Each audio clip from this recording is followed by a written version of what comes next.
ముందుగా హెడ్లైన్స్ చూద్దాం. National school of drama సందర్శించిన పవన్ కళ్యాణ్. కళలు లేకుంటే హింస పెరుగుతుందన్న ఉప ముఖ్యమంత్రి. ఏపీలో ఎన్ఎస్డి క్యాంపస్ ఏర్పాటు ఆలోచనలో పవన్. విద్యార్థులతో మమేకమైన పవన్ కళ్యాణ్ పర్యటన. ప్రతి నియోజకవర్గానికి 3500 ఇళ్లు మంజూరయ్యాయన్న మంత్రి పొన్నం ప్రభాకర్. పేదల గృహకళ సాకారం చేయడమే ప్రభుత్వ లక్ష్యమని వెల్లడి. నిర్మాణ పనులు వేగంగా సాగుతున్నాయని వ్యాఖ్య. ఇళ్లతో పాటు మౌలిక వస్తువుల అభివృద్ధికి. రేణు అగర్వాల్ హత్య కేసు దర్యాప్తు వేగవంతం. ఇద్దరు నిందితులే పాల్పడ్డారన్న డీసీపీ. సీసీ కెమెరా దృశ్యాలతో ఆధారాలు సేకరిస్తున్న పోలీసులు. త్వరలోనే నిందితులను అదుపులోకి తెస్తామని హామీ.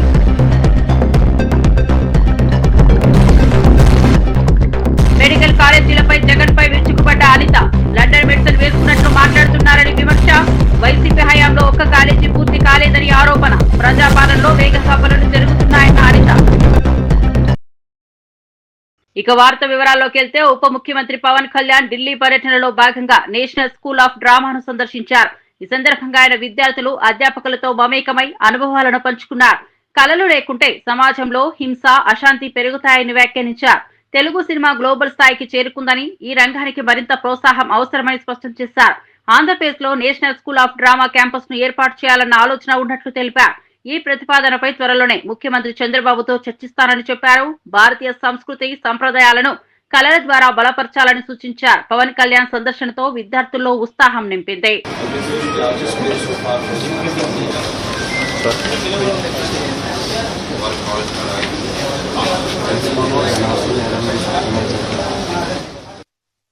ఇక్కడ ఒక ప్లేస్మెంట్ రావాలంటే you have to really fight it out. It is like IIT.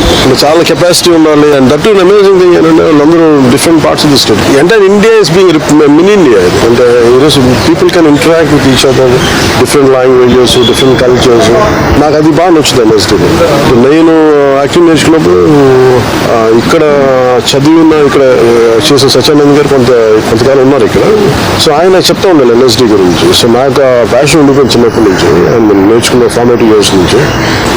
It's a great experience. ఆంధ్రప్రదేశ్లో ఇట్లాంటి ఇన్స్టిట్యూట్స్ ఉన్నాయా? ఇంతకుముందు గతంలో కూడా ఉమ్మడి రాష్ట్ర ప్రభుత్వంలో వచ్చినట్టుంది. నేను ఖచ్చితంగా అది పరిశీలిస్తాను. మనకి తెలుగు సినిమా గ్లోబల్ ఫినామినల్. నేనేం నమ్ముతున్నానంటే art form first primary responsibilities to heal the people. Cinema లేకపోతే కానీ, ఆర్ట్ ఫామ్ లేకపోతే, ఆటపాట లేకపోతే వైలెన్స్ పెరిగిపోయి మనుషులకి అంటే ఆటపాట, ఫైన్ ఆర్ట్స్ ఇవన్నీ ఏంటంటే it is an outlet of inner turmoil, inner crisis. మేము ప్రత్యేకించి గ్లోబల్ ఫినామినా అయిపోయింది తెలుగు సినిమా. దానికి తగ్గట్టుగా టాలెంట్ కూడా పెరగాలి, కేపబిలిటీస్ పెరగాలంటే ఇప్పుడు చూడండి ఎన్ఎస్టీ ఎక్కడెక్కడో మారుమూలల నుంచి they are able to pick. అలాగే మనకి ఆంధ్రప్రదేశ్ నలుమూలల నుంచి, ఇంక్లూడింగ్ అసలు తెలంగాణ నలుమూలల నుంచి 70% ఆఫ్ ద స్టూడెంట్స్ అందరూ కూడా ఒక గ్రేట్ బ్యాక్గ్రౌండ్స్, ఆర్థికమైన ఉన్నత స్థితిగతి నుంచి వచ్చిన వాళ్ళు కాదు ఇప్పుడంతా. అలాగే మనకు కూడా తీసుకురమ్మని చెప్తున్నాను కోర్స్ ఒకటి. దానికి కావాల్సిన ల్యాండ్ కూడా నేను ముఖ్యమంత్రి గారితో మాట్లాడతానని చెప్పాను. సరే I'm going to invite them officially. Andhra Pradesh ప్రభుత్వం తరఫున ఇన్వైట్ చేసి ఒక ఎన్ఎస్డి క్యాంపస్ ఉంటే బాగుంటుంది. విజయవాడ న్యూ రాజరాజేశ్వరిపేటలో డయేరియా బాధితులను మంత్రులు సత్యకుమార్, నారాయణ, ఎంపీ కేసీఎన్ చిన్ని పరామర్శించారు. స్థానిక ఆసుపత్రుల్లో చికిత్స పొందుతున్న బాధితులను కలుసుకుని వైద్యుల నుంచి పూర్తి వివరాలు తెలుసుకున్నారు. ప్రస్తుతం పరిస్థితి అదుపులోనే ఉందని వారు స్పష్టం చేశారు. బాధిత కుటుంబాలను ధైర్యం చెప్పిన నేతలు ప్రభుత్వం తరపున అవసరమైన అన్ని రకాల సహాయం అందజేస్తామని హామీ ఇచ్చారు. వ్యాధి వ్యాప్తిని నివారించేందుకు ముందస్తు చర్యలు తీసుకుంటున్నామని పేర్కొన్నారు. వైద్య సిబ్బంది, మున్సిపల్ అధికారులు కలిసి శానిటేషన్ కార్యక్రమాలను మరింత బలోపేతం చేయాలని ఆదేశాలు ఇచ్చారు. ప్రజలు భయపడాల్సిన అవసరం లేదని, శుభ్రతపైన ప్రత్యేక దృష్టి పెట్టాలని సూచించారు. ఆర్ఆర్పేట ప్రాంతంలో గత 4 రోజులుగా డయేరియల్ కేసెస్ రావడం, వాటిని మొదట్లోనే గుర్తించి జిల్లా కలెక్టర్ని, అదేవిధంగా సంబంధిత వైద్య శాఖ అధికారులను, డిఎంహెచ్ఓని అప్రమత్తం చేయడం, ఇక్కడ స్కూల్లో ఒక క్యాంపును నిర్వహిస్తూ నాణ్యమైన వైద్య సేవలను అందించే ప్రయత్నం ప్రభుత్వం చేస్తూ ఉంది. అయితే గతంలో మొదట్లో 20 నుంచి 30 డయేరియల్ ఎపిసోడ్స్ వస్తూ ఉంటే ప్రభుత్వం తీసుకుంటున్న చర్యల కారణంగా వైద్య శాఖ సిబ్బంది కానీ, జిల్లా యంత్రాంగం తీసుకున్న చర్యల కారణంగా తగ్గుముఖం పడతా ఉంది.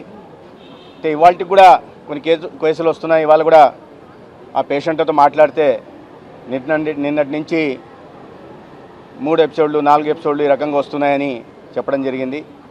అయితే గత 4 రోజులుగా హౌస్ టు హౌస్ సర్వేలెన్స్ చేయడం, ప్రజల్లో అవగాహన కలిగించే ప్రయత్నం చేయడం, అదేవిధంగా ప్రతి ఇంటికి కూడా డాక్సీ దగ్గర నుంచి ఓఆర్ఎస్లు ఇవ్వడం, అంటే ప్రివెంటివ్ మెజర్స్ కూడా తీసుకోవడం జరుగుతూ ఉంది.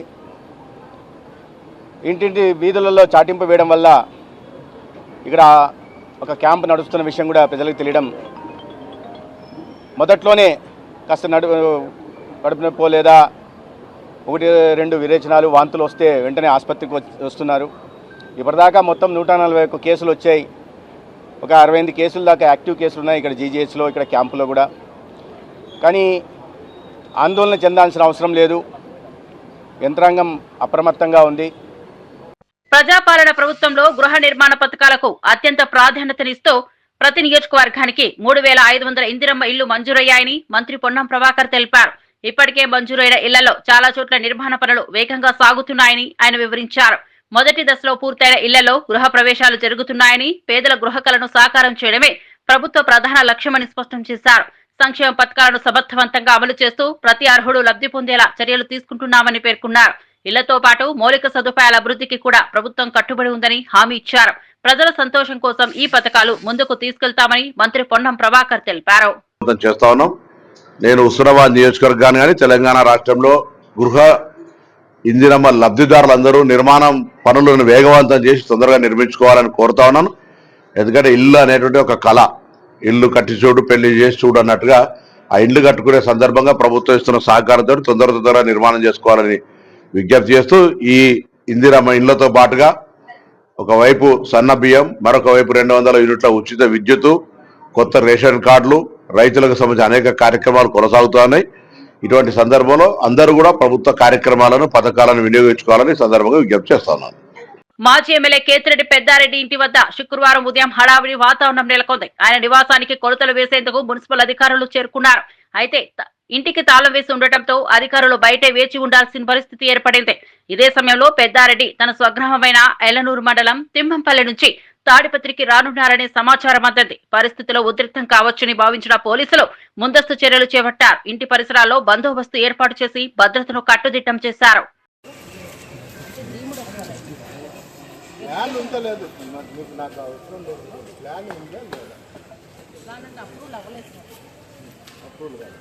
మీరు సర్వే చేసినప్పుడు ఇంకా 1 to 16 సర్వే చేయమని మాకు నోటీస్ చేస్తారు. 1 to 16 సర్వే చేసినప్పుడు క్లియర్గా ప్రతి ఒక్క రిపోర్టు నాకు మీరు అందజేయాలి. ఇప్పుడు మీరు ఏది చెప్పినారో అందరి ముందర నా ఇంటికి ప్లాన్ లేదు అనేది దాని కూడా దాంట్లో కనపడుతుంది. ప్రతి ఇంటిది కూడా నా ఇల్లు ఒకటి లేకుండా 1 నుంచి 16 వరకు ఫ్లాట్లు. ఆ 16 ఫ్లాట్లు అయిపోయిన తర్వాత మీ మున్సిపల్ సైట్ కూడా ఎంత ఉందనేది కూడా మీకు ఏమా. కానీ మీరు ఎక్కడి నుండి కలిసినా 2 పక్కల నుండి కలిసారు. అక్కడి నుండి ఒకసారి ఇక్కడ నుండి ఒకసారి కొంచెం క్లియర్ రిపోర్ట్ అనేది నాకు అవసరం. నాకు రిపోర్ట్ లేదనేది, నా ఇంటికి ప్లాన్ లేదనేది కూడా క్లియర్గా నువ్వు సంతకం పెట్టించుకునే ముందు క్లియర్గా రికార్డెడ్గా మీరు రాసేయండి. నేను దాంట్లో నేను ఏం చేయాలంటే నేను చేస్తే మీరు మీ ఇష్టం ఏమని చెప్పింది. నాకైతే అభ్యంతరం ఉండాలి. మళ్ళీ బయటకు పోయినాక ఎక్స్ఎమ్మెల్యే నన్ను అదన్నాడు ఇదన్నాడు అనేది వద్దు. మీకు నాకు ఏం సమస్య లేదు. ఉండే వాళ్ళతో సమస్యలు ఉంటాయి, పోయే వాళ్ళతో పోతారు. నాకైతే అభ్యంతరం ఉండాలి. మీరు ఎట్లన్నా పలికేసుకోండి. నువ్వు నాకు ఇప్పుడు ఏం చెప్పినారో ఇంతమంది ముందర నా ఇంటికి ప్లాన్ లేదనేది అది కూడా నువ్వు క్లియర్గా చెప్పాలి. వెరిఫికేషన్ జరగలేదు సార్, డీముడ్ అయితే అయ్యింది.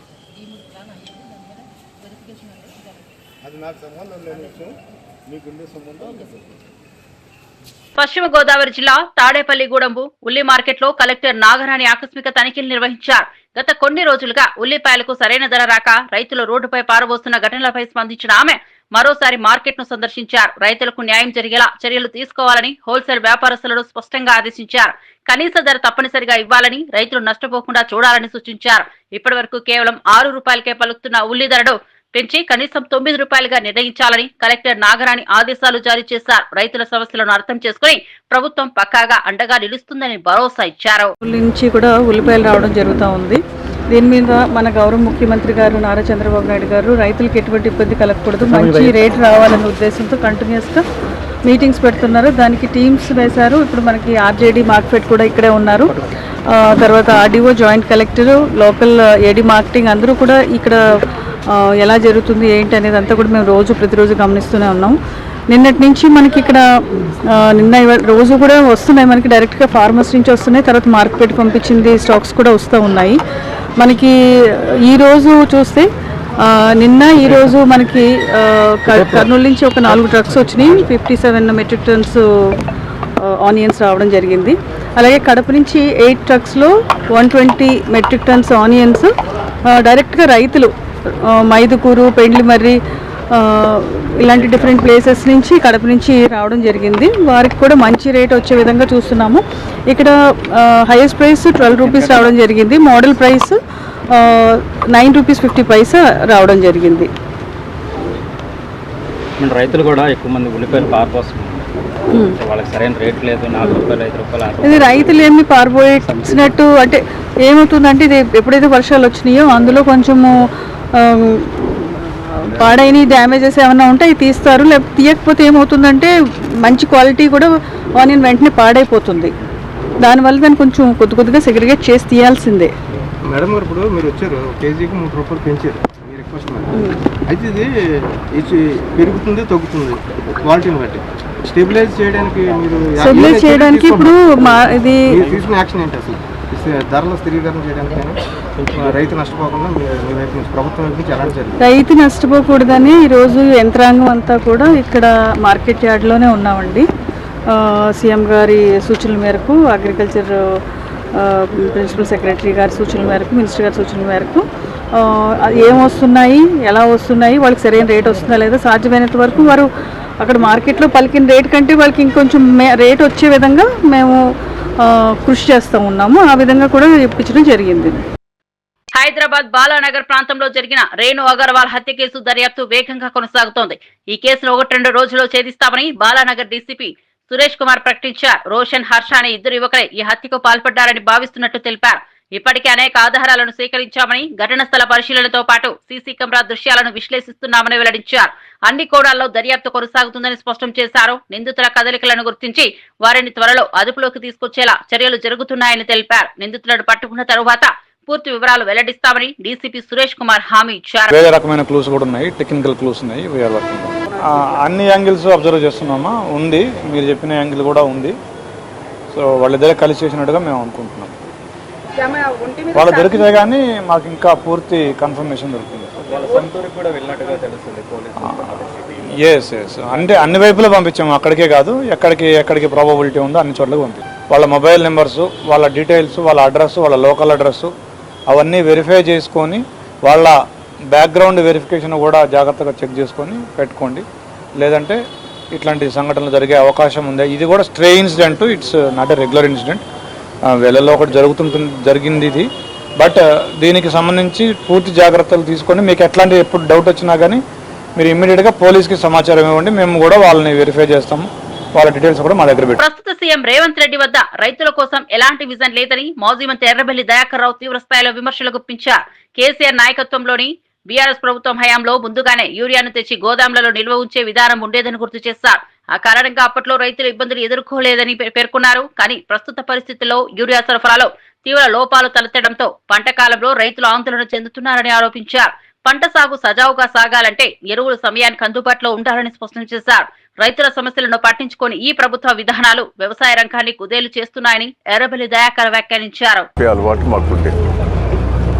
వీళ్ళకొక విజన్ లేదు, ఎరువులు ఎన్ని కావాలి, ఎన్ని తెప్పించుకోవాలనే విజన్ లేదు.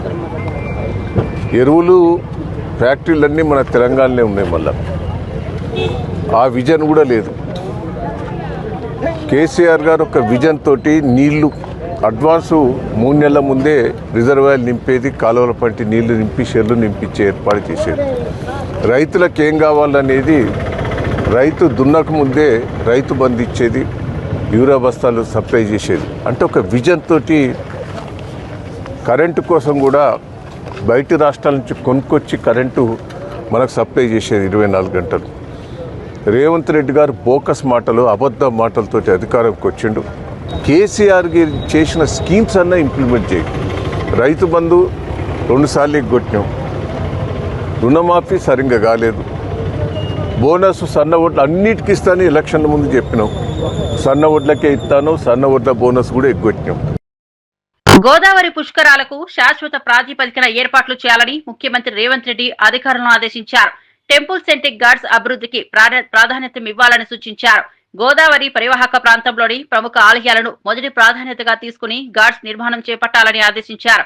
బాసర నుంచి భద్రాచలం వరకు ఉన్న ఆలయాలను క్షేత్రస్థాయిలో పరిశీలించి అనువైన ప్రదేశాల్లో శాశ్వత గార్డ్స్ ఏర్పాటు చేయాలని స్పష్టం చేశారు. బాసర, కాళేశ్వరం, ధర్మపురి, భద్రాచలం వంటి ఆలయాలను ఈ జాబితాలో చేర్చాలని ఆదేశించారు. అలాగే ప్రస్తుతం ఉన్న గార్డ్స్ ను విస్తరించి రోడ్లు, పార్కింగ్, లైటింగ్ వంటి సౌకర్యాలను శాశ్వత ప్రాతిపదికన అభివృద్ధి చేయాలని పేర్కొన్నారు. పుష్కరాల సమయంలో భక్తులకు అసౌకర్యం లేకుండా ముందుగానే సన్నద్ధతో ఉండాలని సీఎం సూచించారు.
లిక్కర్ కేసులో తనను అనవసరంగా లాగారని వైసీపీ మాజీ ఎమ్మెల్యే చెవిరెడ్డి భాస్కర్ రెడ్డి భావోద్వేగంతో స్పందించారు.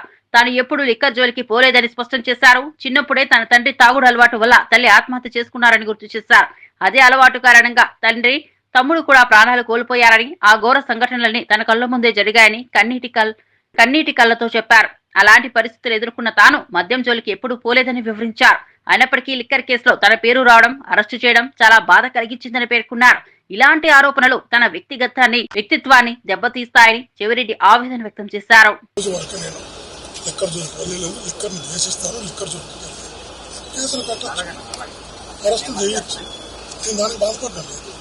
చిన్నప్పటి నుంచి ఏదైతే దేశించానో అందులో అరెస్ట్ చేయడం బాధేస్తుంది. ఇంకోటి చెప్తున్నా, చిన్నప్పటి నుంచి దేశించాను లిక్కర్ కేసులో మనసుకు బాధేస్తాను. నేను ఒక వేద 14 ఏళ్ళుగా నడుపుతున్నా. 160 మంది పిల్లలు చదువుతున్నారు. 160 మంది పిల్లలు చదువుతున్న బ్యాట్స్బాల్ నడిపే నేను తాగుడుకు అలవాటు పడ్డా, మద్యం వ్యాపారం చేస్తే ఆ రోజు నైతికంగా హక్కు కోల్పోతాను. గర్వం కదా. ఈరోజు నేను ప్రతి మనిషి బతకాలంటే బతుకుతురు, ప్రతి మనిషి బతకాలంటే వ్యాపారం, ఉద్యోగం చేయాలి. నేను ఉద్యోగం, వ్యాపారం చేయాలి. నేను వ్యాపారం చేసుకుంటుంటాను. ఈ వ్యాపారాన్ని లిక్కర్తో సంబంధం ఉండి మీకు చెప్పుతున్నా, లిక్కర్తో సంబంధం ఉండి ఒక ఆస్తి కొని ఉన్నా, ఒక దాంట్లో పెట్టుబడి పెట్టున్నా, మీరు అటాచ్మెంట్ కాదు స్వాధీనం చేసుకోవచ్చు, నాకు అభ్యంతరం లేదు. కానీ లిక్కర్తో సంబంధం లేకుండా మా బ్రతుకుతులు కడుపుని కూర్చున్నారు. సంబంధం లేని లిక్కర్తో సంబంధం లేని బతుకుతులు ముందు కూర్చున్నారు. ఇది మనసుకు బాధేస్తారు సరే. కానీ దేవుడు ఉన్నాడు. అల్టిమేట్ గా గాడ్ ఈజ్ గ్రేట్. అల్టిమేట్ గా నేచర్ ఈజ్ సుప్రీం. నేను నమ్ముతా, నేను మనస్ఫూర్తిగా నమ్ముతా. నేను ఈ రోజు ఏ తప్పు చేయకుండా ఈ రోజు శిక్ష అనుభవిస్తున్నా. ఫిరాయింపు ఎమ్మెల్యేల అంశంపై మాజీ ఎమ్మెల్సీ జీవన్ రెడ్డి స్పందించారు. ఎవరి పార్టీలో వాళ్ళు ఉంటే ఆ పార్టీకి కట్టుబడి ఉండటం మంచిదేనని వ్యాఖ్యానించారు. తాము పార్టీ మారలేదని, అదే పార్టీలో కొనసాగుతున్నామని చెప్పడం సంతోషకరమని తెలిపారు. రాజ్యాంగ నిబంధనలకు అనుగుణంగా ప్రతి ఒక్కరూ నడుచుకోవాలని సూచించారు. ఫిరాయింపు ఎమ్మెల్యేల భవిష్యత్తుపై తుది నిర్ణయం స్పీకర్ చేతిలో ఉందని స్పష్టం చేశారు. అందువల్ల ఈ అంశంపై మరింతగా వ్యాఖ్యానించడం తాను సముచితం కాదని తెలిపారు. రాజకీయాల్లో పార్టీ నిబద్ధత, రాజ్యాంగ పరిరక్షణ ముఖ్యమని గుర్తు చేశారు. ఈ వ్యవహారం త్వరలో తేలుతుందని జీవన్ రెడ్డి వ్యాఖ్యానించారు. చట్టసభకు ఎంపికైనటువంటి వాళ్ళు ఏదైతున్నదో రాజ్యాంగ నిబంధనలకు అనుగుణంగా వాళ్ళు మెదలాలి. మా మిత్రులు ఏదైతున్నదో మేము రాజ్యాంగ నిబంధనలకు అనుగుణంగానే మెదులుతున్నాం, మేము పార్టీ మారలేదు, మేము ఉన్న పార్టీల్లో ఉన్నాం, మమ్మల్ని ప్రజలు ఎన్నుకున్న పార్టీల్లో ఉన్నాం అని చెప్పంటే సంతోషం నాయన, వి వెల్కమ్ ఇట్. ఎవరి పార్టీలో వాళ్ళు నీకు ఇంకేం కావాలన్నాయి, నువ్వు అదంటున్నావు, వి వెల్కమ్ ఇట్ అంటున్నా నేను. కాంగ్రెస్ పార్టీకి సంబంధించిన ప్రోటోకాల్ ప్రకారం ఏది ప్రెసిడెంట్ ఫోటోలు కానీ పార్టీలు చేయడం ఒకటి బాబు, మీరు చెప్పిన ప్రకారం ఏది వాళ్ళ స్పీకర్ గారికి ఇచ్చినటువంటి వివరణ ప్రకారంగా మేము పార్టీ మారలేదు, మేము ఎన్నికైనట్టు ఒక పార్టీలోనే కొనసాగుతున్నామని చెప్పని పేర్కొన్నట్టు ఇవాళ పత్రికల్లో వచ్చింది, మీరు అదే పేర్కొన్నారు. దాని తదుపరి ఏంటి అనేది అది స్పీకర్ పరిధిలో ఉన్నది. అది స్పీకర్ పరిధిలో అంశాన్ని ఏదైతుందో నేను కామెంట్ చేయలేను కదా.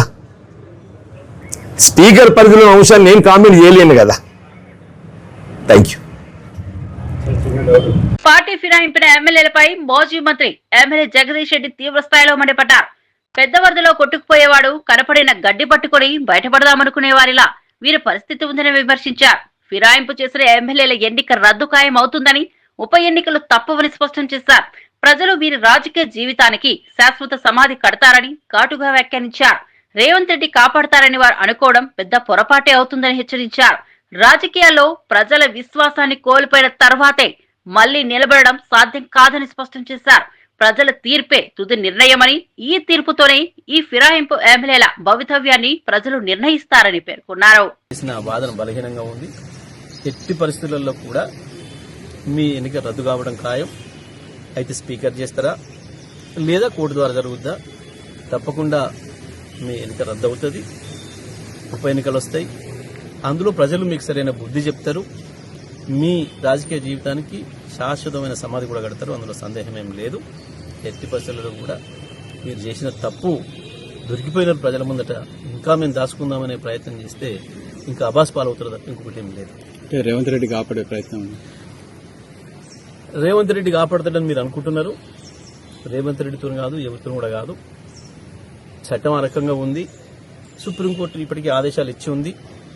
మీరు 3 నెలల లోపల నిర్ణయం తీసుకుంటారా లేదా, మేము తీసుకోవాలని అని చెప్పిన తర్వాతనే ఇవాళ స్పీకర్ గారు 2 నెలలు ఆగి 2.5 నెలలు ఆగి ఇప్పుడు నోటీస్ ఇచ్చినాడు. వాళ్ళకి చివరి క్షణం వరకు ఏదో మనం కూడా చివరి ప్రయత్నం చేస్తాం కదా, వెంటిలేటర్ మీద పెట్టి చివరి క్షణం దాకా బతికించుకుందామనే ప్రయత్నం ఎట్లయితే చేస్తామో ఆ ప్రయత్నంలోనే వీళ్ళు ఉన్నారు. ఇప్పుడు ఆ వెంటిలేటర్ కూడా పోతుంది. మీ సభ్యత్వాలు రద్దవుతాయని సందేహం లేదు, ఎవరు కూడా కాపాడలేరు. అమరావతిలో ఎన్టీఆర్ భవన్ లో మీడియా సమావేశం నిర్వహించిన హోంమంత్రి వంగలపూడి అనిత మాజీ ముఖ్యమంత్రి జగన్మోహన్ రెడ్డిపై తీవ్రంగా విరుచుకుపడ్డారు. రాష్ట్రంలో మెడికల్ కాలేజీల ఏర్పాటు విషయంలో జగన్ వాస్తవాలను పక్కన పెట్టి లండన్ మెడిసిన్ వేసుకున్నట్లు మాట్లాడుతున్నారని విమర్శించారు. వైద్య విద్యార్థుల భవిష్యత్తు, ప్రజల ఆరోగ్యం వంటి అత్యంత కీలక అంశాలను సైతం రాజకీయ ప్రయోజనాల కోసం వక్రీకరిస్తున్నారని ఆరోపించారు. వైఎస్ఆర్ కాంగ్రెస్ పాలనలో ఒక్క మెడికల్ కాలేజీ కూడా పూర్తి కాలేదని గుర్తు చేశారు. ప్రస్తుతం ప్రజాపాలన ప్రభుత్వం మెడికల్ కాలేజీల నిర్మాణ పనులను వేగంగా పూర్తి చేస్తోందని వివరించారు.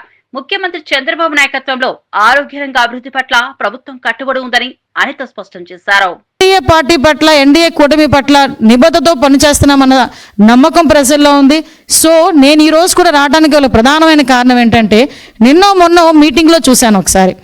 ఓవరాల్గా చూస్తూ ఉంటే అతను ఏం మాట్లాడుతున్నాడంటే, అతగాడి హయాంలో సుమారుగా 17 మెడికల్ కాలేజీలు వచ్చేసినాయి.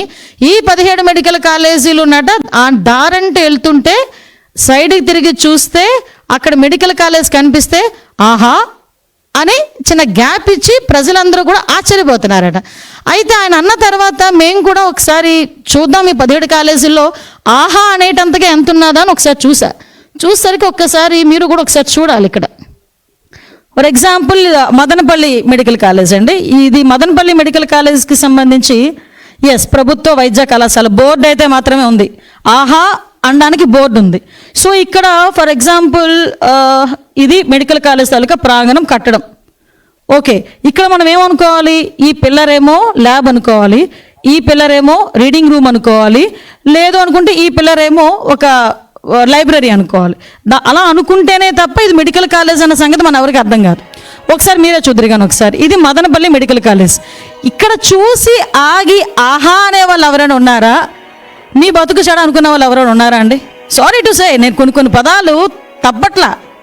ఎందుకనంటే ఏందండి ఇది అంటే జగన్మోహన్ రెడ్డి మాయ చేస్తాడు, మంత్రాలు వేస్తాడని సంగతి తెలుసు, కానీ కట్టడమే లేకుండా ఇది కట్టడం ఉందని చెప్పి అది రోడ్డు మీద వెళ్తున్న వాళ్ళు ఆగి ఆహా అంటారు అంటే ప్రజలు ఏమైనా పిచ్చోళ్ళ?